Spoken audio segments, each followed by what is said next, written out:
Con el gusto de saludarles, es un placer En Confianza con Rocío Tello. Con Rocío Tello en Confianza, qué gusto que estén aquí. Hoy tengo una entrevista sensacional y nos trasladamos hasta acá. Ustedes pueden ver, estamos en el consultorio de oncología del Hospital del Niño DIF Hidalgo. Y estoy con una doctora que, aparte de que me cae bien, porque trae una aura divina, porque trae una vibra sensacional, es una gente muy brillante y muy capaz en su área.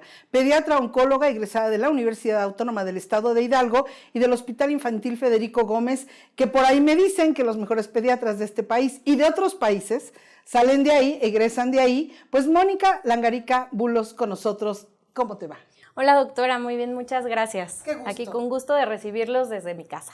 Eso es todo. Y además déjenme decirles que ella es la madrina, porque con Rocío Tello en Confianza iniciamos este programa el día de hoy con ella. ¿Por qué? Usted sabe, recientemente se celebró el Día Internacional del Cáncer Infantil.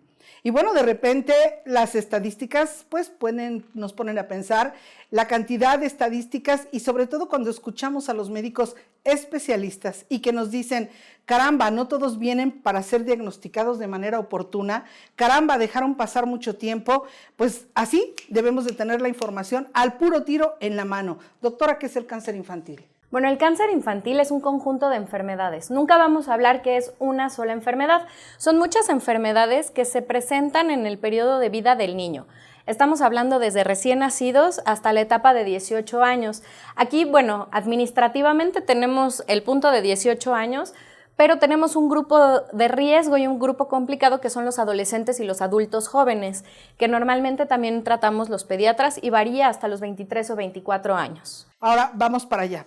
A lo mejor usted que nos está viendo, y gracias por hacerlo, dirá, perdón, en mi familia no hay cáncer, en la de mi marido tampoco, yo respiro profunda, no tengo bronca, mis hijos no van a tener cáncer. Doctora.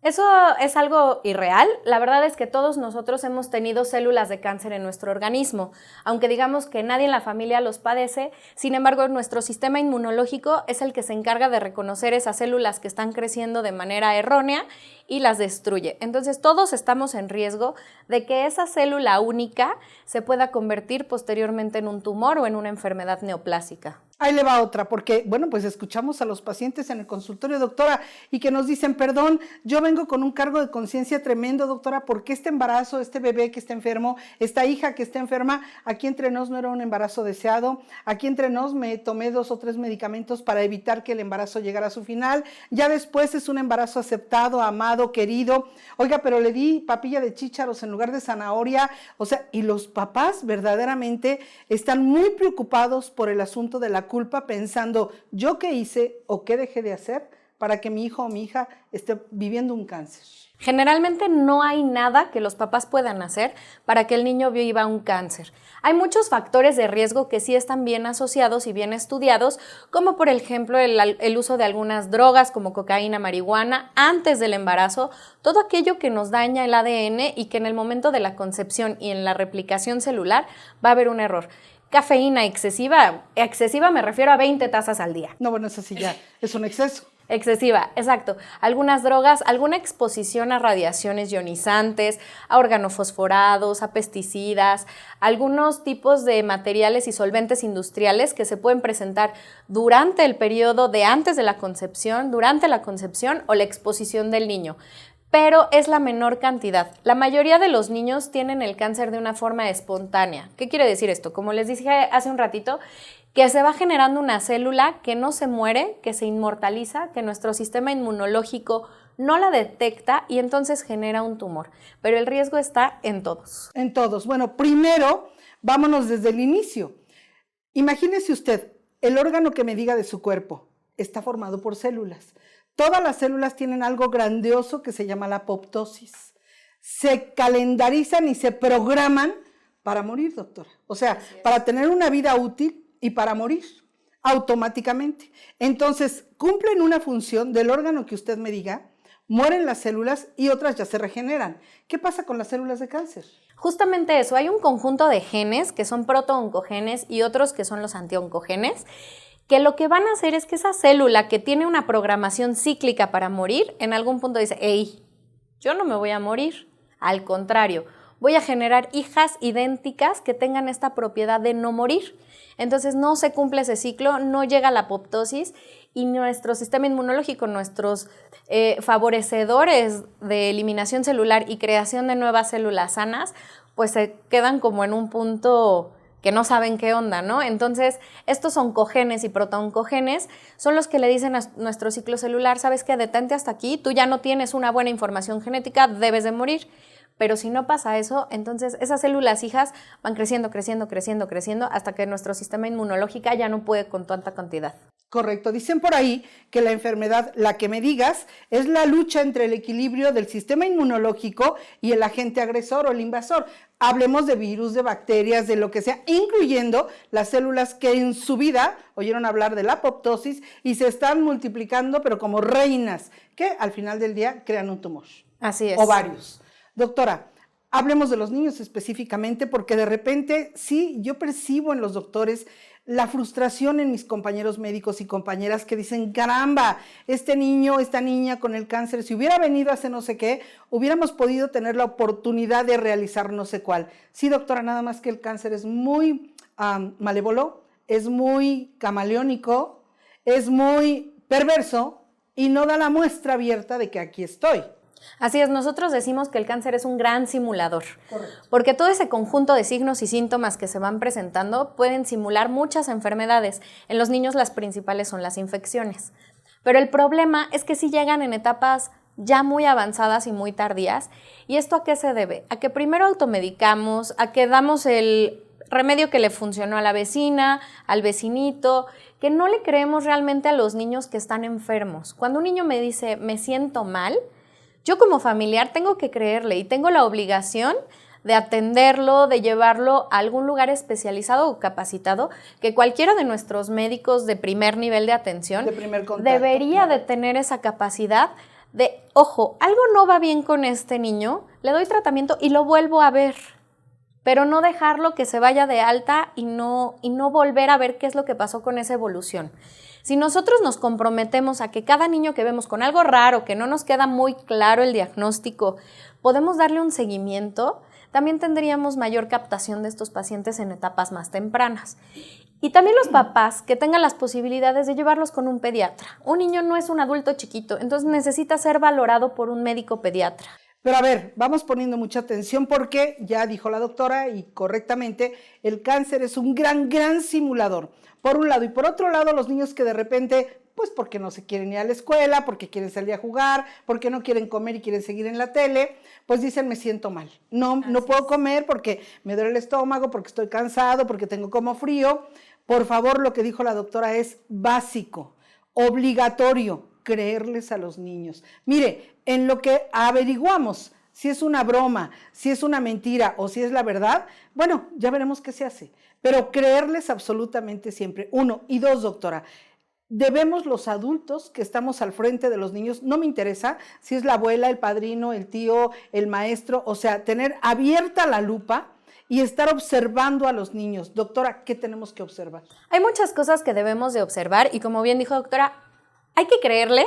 Y sí, si bien va a haber niños que por algo no quieren ir a la escuela o incluso se sienten mal de algo, pero ese por algo no quiero ir a la escuela, ojo, no todo es cáncer. Hay otros problemas que ocasionan que ese niño no quiere ir a la escuela y hay que creerles. Ahorita hay muchísima información de muchas cosas, pero ¿qué tenemos que ver en estos niños que podemos sospechar en alguna enfermedad neoplásica o de cáncer? Lo primero son que el niño deje de jugar por dormir. Eso no es normal. Un niño que juega, que está atento, que come a veces sí, a veces no, porque así comen los niños, pues es un niño sano. Pero el que suspende sus horas de juego por irse a dormir, algo no va bien. A ver, aguárdenme un segundo. Les voy a dar un segundo, un minuto para que vayan corriendo, saquen el teléfono, saquen el iPad, vayan por la hoja, el bolígrafo, porque lo que nos está diciendo la doctora Mónica Langarica Bulos es para tenerlo pegado en el refrigerador con un imán y que todos los adultos que estén en torno a un niño o a una niña lo puedan ver. Regresamos.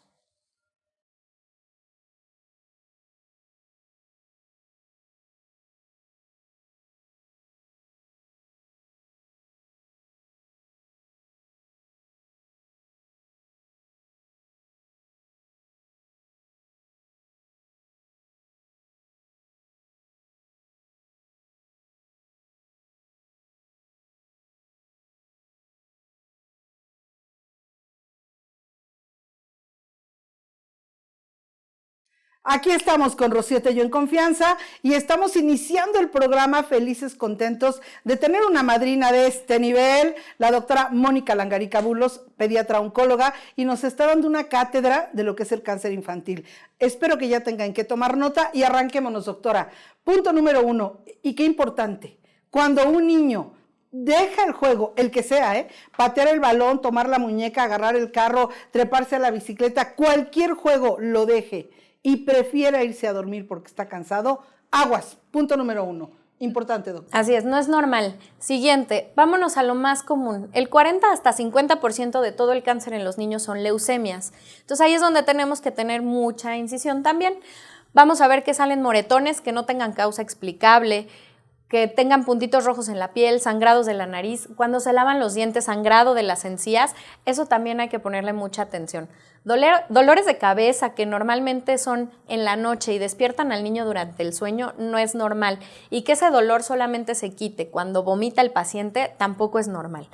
Hay que explorarlos y hay que conocer a nuestros niños. Tenemos que conocer que no tengan ganglios o que si los tienen ya los haya visto algún pediatra y les diga, bueno, son normales porque es la etapa del crecimiento.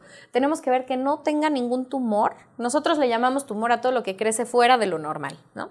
Alguna masa palpable a nivel abdominal, que crezca sin forma aparente, que no tenga ninguna explicación de nada, eso también hay que ponerle mucha atención.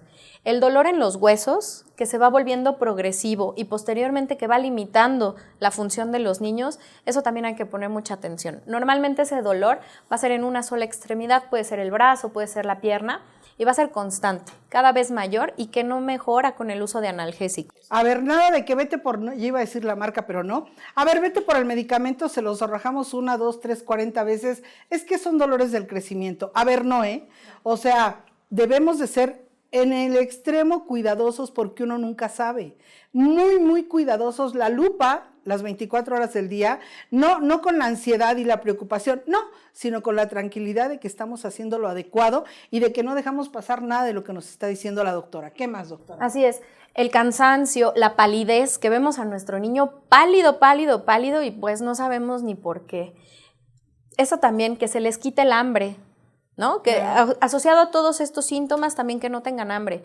Cuando nosotros tomamos una foto de los niños, bueno, ahora tenemos los flashes y todo que nos quitan la luz roja, pero en esos que sale la luz roja, entonces vemos una blanca, en los ojos, eso cuidado. hay que buscar, que sea una roja y una blanca, eso tampoco es normal y lo tenemos que buscar intencionadamente que haya algo malo.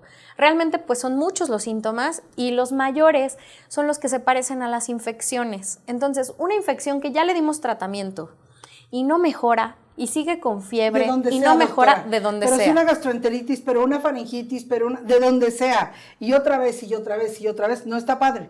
No, y eso es lo que nosotros le llamamos peregrinar, porque van con un médico y no les funciona, entonces van con otro y no les funciona, y van con otro, y no se hace una historia conjunta de todo lo que está pasando. Por eso es muy importante lo que les digo, que cada uno de nosotros, los que me están viendo como médicos, le demos seguimiento a nuestros pacientes, y más aún aquellos que no nos cuadra tanto el diagnóstico ni para una ni para otra cosa, entonces hay que volverlos a ver qué otros síntomas nos pueden expresar los pacientes. Doctora, más vale pecar de exagerados y decir, ay, sí te rayaste, qué exagerada, mira, si era una infección, a que no sea nada más una infección y quedarnos con el, ups, si yo hubiera, ¿verdad? Eso es fatal, tremendo. ¿Qué otro asunto, doctora? ¿Qué otro asunto? Aquí los principales síntomas son esos, pero ¿qué otros nos tienen que poner a pensar? En los niños que tienen como dolores musculares raros o que se les hinchan las articulaciones sin ninguna causa aparente, los dolores de crecimiento son uno de nuestros diagnósticos diferenciales más complejos, pero tenemos que ver que ese dolor de crecimiento se da solo en los niños entre 2 y 5 años. Un adolescente difícilmente va a tener dolores de crecimiento y ahí es donde tenemos que ver los tumores de hueso, porque ya cuando llegan estos niños es que tienen compromiso pulmonar. Entonces, eso nos causa mucho, mucho conflicto. Lo que sigue son los linfomas. Los linfomas son todos aquellos tumores que van asociados a los ganglios linfáticos. A ver, pero aguárdenme un segundo, pongan atención. La doctora nos habla de que entre el 40 y el 50% son leucemias. Ok, ¿qué es la leucemia, por favor? La leucemia es una enfermedad aguda en el 95% de los casos, o sea, casi todos los niños que vemos son agudos. ¿Qué quiere decir aguda? Que es de rápida instalación, que es de rápida reproducción y que no va a haber, no, pues es una leucemia ya terminal o no, o en qué etapa va. ¿Es leucemia o no es leucemia? Y la leucemia se caracteriza porque todas estas células de la defensa, que se llaman linfocitos o mielocitos, que son nuestras dos líneas celulares, tienen esta replicación sin morir. Entonces, se van generando células anormales que se llaman blastos, que son la forma más joven de las células, y entonces van a eliminar la producción normal en la médula ósea de eritrocitos, entonces el paciente va a tener anemia, de plaquetas por sustitución, entonces el paciente va a tener sangrados porque no va a lograr coagular, va a eliminar nuestras células normales de defensa, nuestros soldaditos buenos, y entonces vamos a tener infecciones sobreagregadas. Entre más crecen estas células, menos posibilidades tiene nuestra médula ósea de trabajar correctamente. Por eso es que se generan todos estos síntomas que son muy floridos, ahí sí es la palidez, los sangrados, los moretones, incluso puede haber ganglios, el hígado grande, el vaso grande, y mucha fiebre, ¿no? Pero es tan aguda que esa sí la podemos diagnosticar entre la primera y la tercera semana de presentación. Exacto. O sea, aparte de que llega y se instala, explayan todos los síntomas. Explayan así como juegos pirotécnicos, en serio, por todos lados. Y entonces muy importante que nada de que vamos a ver qué te damos, córrele por favor con el pediatra o con el oncólogo pediatra, pero de volada, doctora. Y bueno, la palabra leucemia tiene una connotación educativa de terror, de tragedia, de una muerte inminente a un corto plazo. Doctora, ¿hay pacientes con leucemia que se curan? Sí, de hecho, los pacientes con leucemia tienen unas posibilidades de curación. Hay diferentes riesgos en los que clasificamos de acuerdo a la biología de la enfermedad, pero un paciente de bajo riesgo tiene en la literatura internacional hasta el 95% de posibilidades de curación y los de alto riesgo hasta un 70-75% de posibilidades de curación. ¿De qué depende esto? De cómo responda el paciente al tratamiento, de que el tratamiento sea tan efectivo o de qué gravedad tenga esta leucemia, qué tan agresiva es. Y además de que sea oportuno. Que sea oportuno y que nos hagan caso también, aunque ya estén diagnosticados, que sigan las indicaciones médicas los pacientes. Ahora, ya hicimos a un lado las leucemias, continuamos. Ahora, los linfomas, que son otro grupo grande de enfermedades que también son hematológicas en cierta proporción, van a tener generalmente crecimiento de ganglios linfáticos. Puede ser unilateral, bilateral y lo más común es en cuello y en las ingles. Entonces tenemos que ver a nuestros niños. Tocarlos. Los picos de presentación, exacto, son entre los 5 y 6 años y otro grupo en la adolescencia. Entonces tenemos que ser muy acuciosos en lo que es la revisión del paciente y también hacer esa conciencia a los adolescentes que es un grupo difícil. Porque ya no dejan que la mamá los revise, ya no dejan a nada y les da pena expresar si tienen algo. Entonces tenemos que sensibilizarlos, empoderarlos a decir, tienes que conocer tu cuerpo perfectamente y ya que lo conoces, entonces dime lo que está pasando para que te lleve yo con un experto que te pueda decir. ¿Qué otro síntoma puede haber en los linfomas? Fiebre, sobre todo en la noche, sudoración, pero sudoración es una sudoración extrema. Se bañan. Moja la cama durante el sueño y le tienen que estar cambie tanto la ropa como la ropa de cama para poder verificar. Todos sudamos en la noche, pero eso es una sudoración profusa, ¿no? Y fiebres que no mejoran. Esos normalmente son los únicos datos que nos va a dar un linfoma. Ok, doctora, entonces ya pusieron atención, ya tomaron nota porque esto hay que checarlo absolutamente. ¿Y con qué seguimos? Seguimos con los tumores del sistema nervioso central, que ahí vamos a tener una gran gama de signos que nos van a dar muchos simuladores. La primera, nosotros como médicos muchas veces pensamos que cuando hay tumores del sistema nervioso central ya vamos a tener datos de hipertensión endocraniana. Para llegar a ese dato es que ya pasaron 2 o 3 meses, exacto. ¿Cuáles son los primeros datos que nos va a dar un niño que tiene un tumor en la cabeza? Lo primero pueden ser alteraciones visuales, cambios en la percepción de los colores, disminución de la agudeza visual. Ni siquiera el dolor de cabeza es lo primero, ¿no? Lo primero son todas esas alteraciones visuales. Lo que sigue, entonces sí ya son dolores de cabeza. El dolor de cabeza es intenso, es progresivo y no tiene que ver con el estrés. Ahí es nuestro diagnóstico diferencial, donde va a tener un punto muy importante es en la noche, cuando el niño está acostado y no hay adecuado retorno de líquido cefalorraquídeo. Entonces la cabeza le duele en la noche durante el sueño y lo despierta, que eso no es normal, y el vómito por las mañanas. Y algunos chicos la pérdida del equilibrio, por ejemplo. Exacto. ¿No? Depende de dónde esté el tumor. Exacto, pérdida del equilibrio, lateralización de la marcha, incluso hiporexia, que no quieran comer, que estén vomitando todo el tiempo. Todo eso nos puede ocasionar un tumor del sistema nervioso central. Incluso cambios puberales antes de tiempo, que se le ponga la voz más ronca a los 5 o 6 años, donde no es normal que haya ese tipo de problemas, o que las niñas empiecen con una pubertad precoz. Que tampoco es adecuado. Que tampoco es adecuado. Doctora, para que los padres no se aterroricen, ahora sí que respiren profundo y tranquilo todo mundo, en los niños y en las niñas que no presenten nada de lo que usted dijo, desde los 0 años, ¿cada cuándo hay que llevarlos al pediatra con problema o sin problema, con síntoma o sin síntoma? Así es, los niños requieren una valoración periódica. Normalmente el primer año se tiene que hacer cada mes. Después del primer año a los 2 años, cada 2 o 3 meses. Y después de los 3 años, cada 6 meses hay que estarles haciendo una valoración. Para este tiempo, los papás ya conocen perfectamente a sus hijos y son los primeros que nos van a decir que algo no va bien. A lo mejor no saben qué, pero algo no va bien. Otro grupo donde nosotros tenemos que poner mucho ojo es en las escuelas y en los maestros y en los cuidadores, que son las personas que pasan mayor tiempo con el paciente. Entonces, todos estos nos van a dar un sinnúmero de avisos, de algo no va bien, dale una checada. Entonces, entre cada 4 y 6 meses tenemos que estar viendo a los pacientes. Tengan o no sintomatología, nada de que, oye, nos la brincamos, nos esperamos otros 2 o 3 meses, al fin que no le duele nada, naranjas, o sea, como debe de ser cuidadosamente donde el pediatra, para que le tomen el peso, la talla, para que el médico pediatra, pero desde el cabello más largo hasta el dedo gordo, le dé una checada completísima, absolutamente completa. Y de las vacunas, otro día vamos a hablar porque también hay que traerlas al puro tiro. Doctora, el ser mamá, el ser papá, es una responsabilidad enorme. Es verdaderamente entender que estamos a cargo de otro ser humano y obviamente cuando estamos hablando de niños prácticamente al 100%. El niño es un niño que está aprendiendo en un mundo nuevo al que no conocía y que su cuerpo se está desarrollando y que no sabemos qué tiene. Por lo tanto, hay que estar muy al pendientes, con mucho cuidado, con mucho amor y con mucha perseverancia que va más allá de siéntate, súbete, bájate, duérmete, come, o sea, mucho más allá, doctora. Sí, así es. Lo importante, como ya mencioné, es conocerlo. Un niño hay que conocerlo y al hijo se tiene que conocer. ¿Quién más que la mamá, no? Y tenemos la mejor escuela de nuestro México mágico, que son todas las tradiciones que se van pasando de generación en generación. Entonces, una de las frases que a lo mejor digo en el consultorio y no les gusta mucho es que el peor enemigo del niño se llama abuela. Gracias. En algunas situaciones. ¿Por qué? Porque por toda la experiencia y dependiendo de dónde venga nuestro paciente, porque tenemos un México muy florido. Uy. Tenemos México urbano, México rural, México mágico. Entonces, tenemos que evaluar cada parte de este niño, cuál es su influencia externa. Y la mejor influencia son las de las abuelas. No es que sea el peor enemigo, pero lo primero que va a hacer la mamá siempre es preguntarle a su mamá.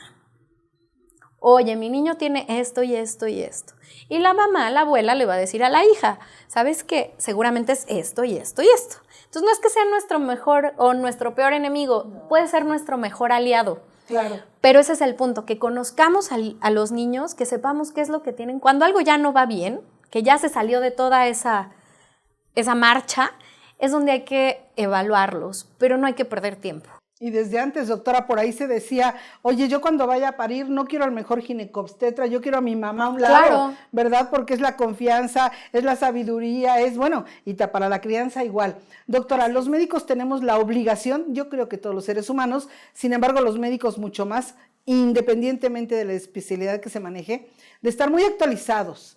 Y el Hospital del Niño DIF Hidalgo se caracteriza por organizar uno de los mejores congresos a los que yo he asistido. Doctora, cuéntenos. Así es, el Congreso Estatal de verdad es una conjunción de 2 instituciones muy importantes, que es el Hospital del Niño DIF y el Colegio Hidalguense de Pediatría.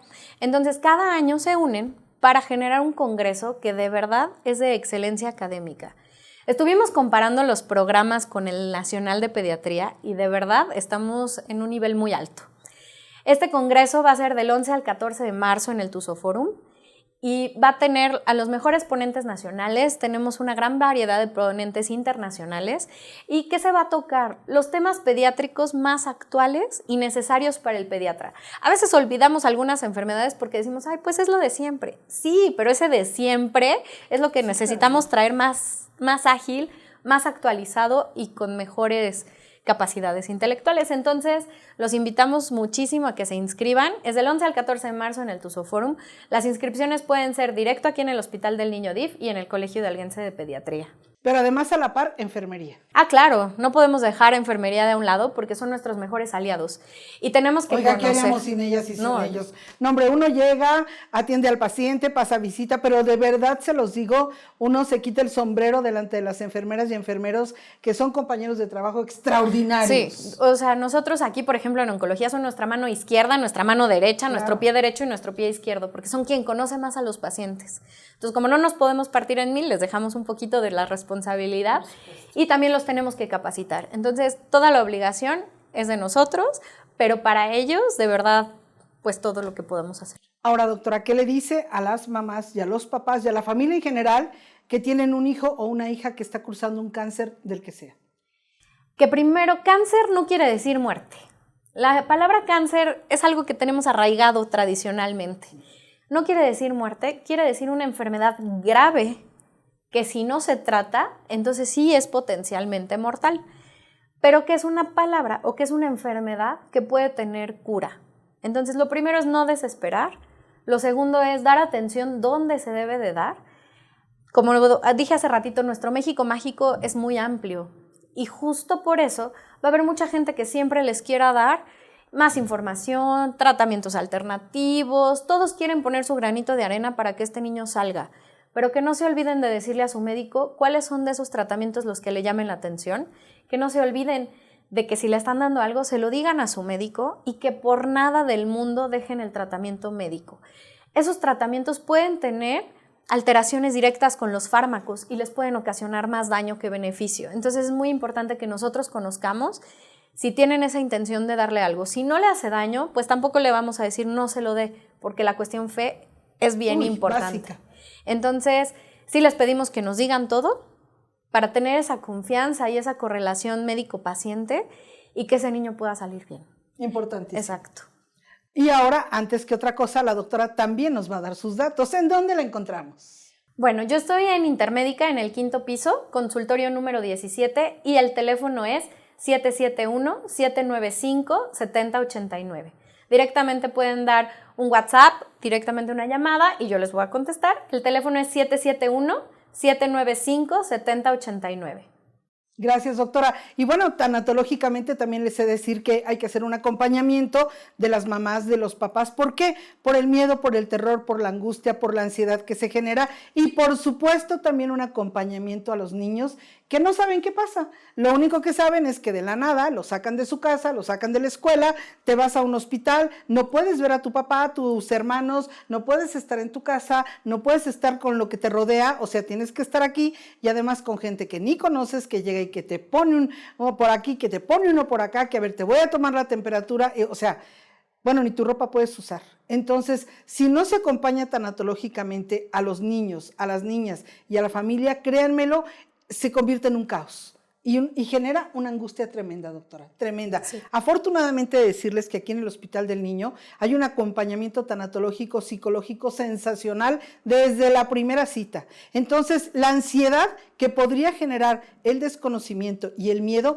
la hacemos a un lado y entonces el paciente y la familia cursa no sin preocupación, no sin dolor, pero sí con unas emociones controladas para un mejor resultado. Totalmente. Así es, totalmente. Y bien importante, todos los niños tienen que conocer su diagnóstico. Ah, sí. Y se les tiene que explicar. No le digas porque pobrecito. Exacto. Pobrecita. Y eso, bueno, debe de ser a todos los pacientes del mundo, independientemente de la edad. Pero nosotros como pediatras defendemos ese derecho de los niños de conocer su enfermedad.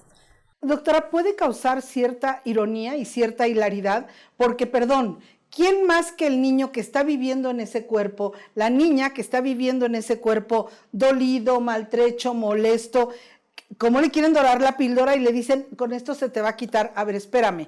Si el niño se siente, o sea, sabe lo que es estar en sus zapatos, ¿cómo le quieren decir, alargarle o contarle un cuento fantástico? O sea, verdaderamente hay que hablar con la verdad. Y lo que dijo la doctora me encantó, porque es una de las cosas que como tanatóloga yo defiendo todo el tiempo. Cuando llegan de repente al consultorio, doctora, y me dicen, venimos porque mi papá tiene cáncer. Ajá, ¿y dónde está el papá? No lo trajimos. Venimos a hablar primero con usted porque él viene a hablar después con usted, pero no le diga. A ver, ¿cómo que no le diga? ¿Cómo que el señor no sabe qué diagnóstico tiene? No porque le vaya a hacer daño, no porque se vaya a enfermar. A ver, doctora. Entonces dice uno no. Entonces dice uno yo creo no. que es peor, porque a lo mejor un niño que a lo mejor tiene 5 años y yo le digo, ¿tienes leucemia?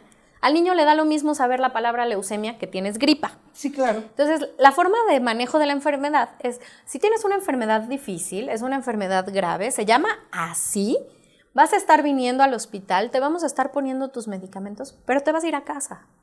Y el chiste de esto es que podamos llevar estos tratamientos para que te puedas ir y ya no regreses, ¿no? Que es lo que quiere saber un niño antes de los 10 años. ¿Me voy a ir a mi casa o me voy a quedar? Es correcto. Y después viene el punto de los adolescentes, que es donde viene más complicado. Sí. Y ahí es donde tenemos que decirles toda la información. Y para eso nos apoyamos del servicio de psicología, que es excelente. Extraordinario. Y nos apoya a dar los diagnósticos, cómo decírselos y qué es lo que pasa con cada enfermedad. En los adultos a mí se me hace una ofensa. Una falta de respeto. Y en el momento que el paciente se entera, es mucho peor, porque entonces vienen los sentimientos de enojo con la familia y el arrepentimiento de los que no le dijeron. Entonces, es una serie de factores muy complicada. Pues que los adultos, o sea, te voy a poner quimioterapia. Ah, sí, porque me duele la panza. Pues sí, no. Seguro. Sí, seguro. Como les digo, a ver, ¿por qué ofender la inteligencia del familiar?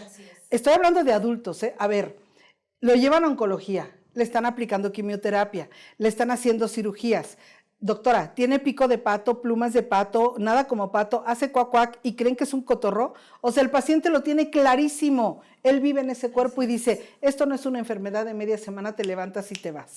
Entonces, la verdad se agradece siempre por dolorosa que sea, ¿o no? Así es la verdad, donde sea. Gracias, doctora, por ser la madrina de este programa. Con Rocío Tello en Confianza empezamos de 10 y vamos a seguir de 10. Y les recuerdo, mi libro, Ser Mujer No Es Fácil, es toda una aventura. Está en todos los Café Madero, en todos lados. Estado de México, Ciudad de México y el Estado de Hidalgo. Mi número telefónico, 771-129-9097. Y por supuesto, todo lo que requieras en asesoría, terapia individual, de pareja, familiar y desde luego conferencias, cursos y talleres para mejorar la calidad de vida, cuenta conmigo. Hasta siempre.